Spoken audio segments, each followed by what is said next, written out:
Oh, may camping chair na. Ay magsisimba day 5. Pero merong na-miss na isang araw kahapon dahil kakincancel ng municipality. Ano ba yan? Ano ba yan? Government kasi, puro government kasi napapanood ko kanina. I mean, ang church dito na cancel ang any mass kasi nga dahil sa ulan.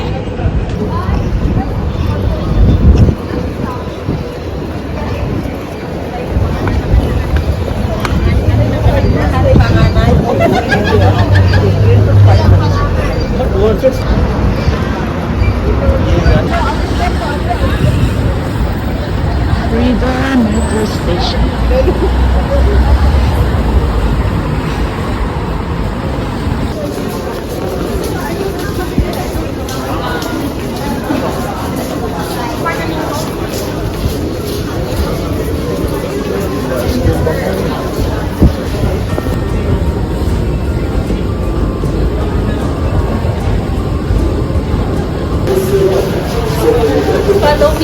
Kala mo.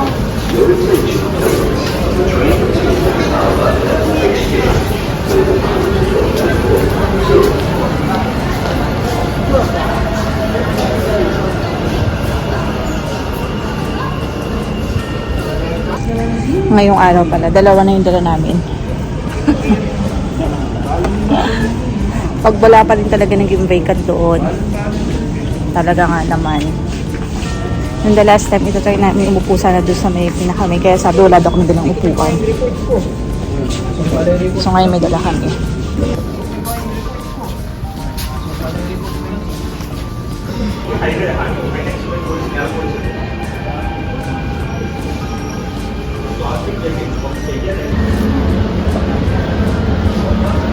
Bigay ni Joan.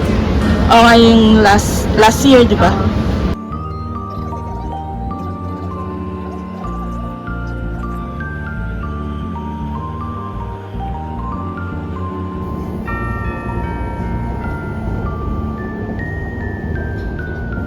Crew will depart from platform 2.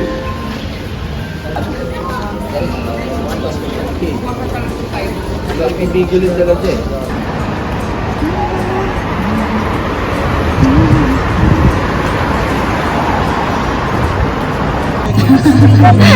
Ang ending lagi sa port. Pero malapit sa pero make sure na malapit sa may sa may screen.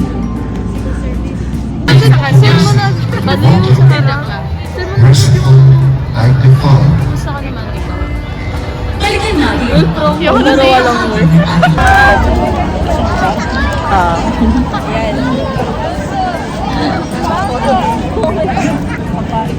Sige, Sheena, kayo mo yan. Effort. Effort, Sheena. Effort. Masyado kang effort yan. Nakabawa ng isa. Nakuha si Sheena. Nakabawa ng isa. Ako wala.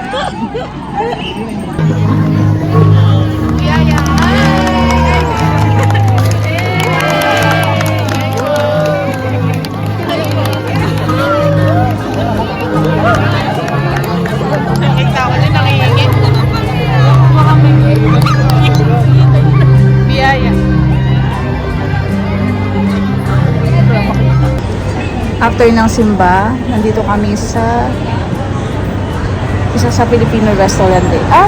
Nandito kami sa isang kainan. Hindi ko masabi Filipino kasi nasasabi ko Filipino kasi marami mga pagkain Filipino. Nandito kami So ngayon, kakain kami ng lugaw. Hintay ko lang si Sheena kasi pinabili ko siya ng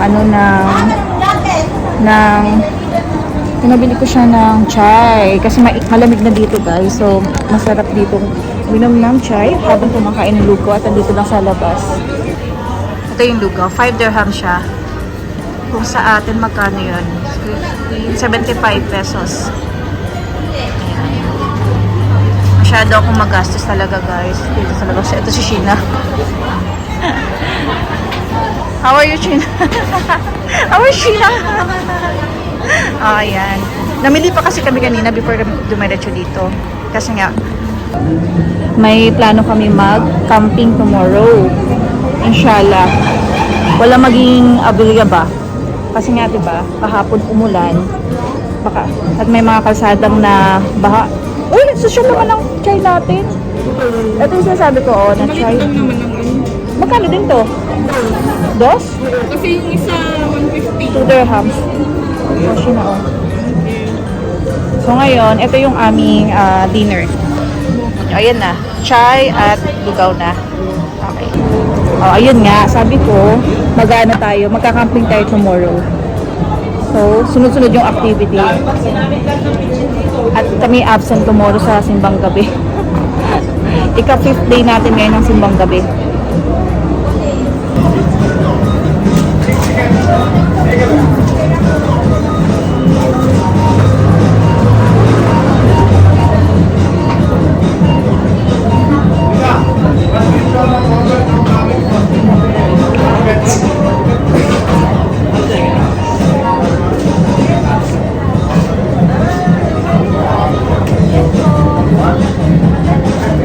Makauwi na tayo. Diba? So, bukas, another vlog tayo, guys. So, magka-camping tayo tomorrow. Anyway, end na natin itong vlog at ay matutulog na. Quiet na kasi may natutulog doon sa kabilang kwarto. Kaya ganito yung boses ko kasi may natutulog sa kabilang partition lang kasi kami, guys. So, dapat hindi masyadong maingay ang pagbablog. Nakakahiya sa kapitbahay. I'll see you again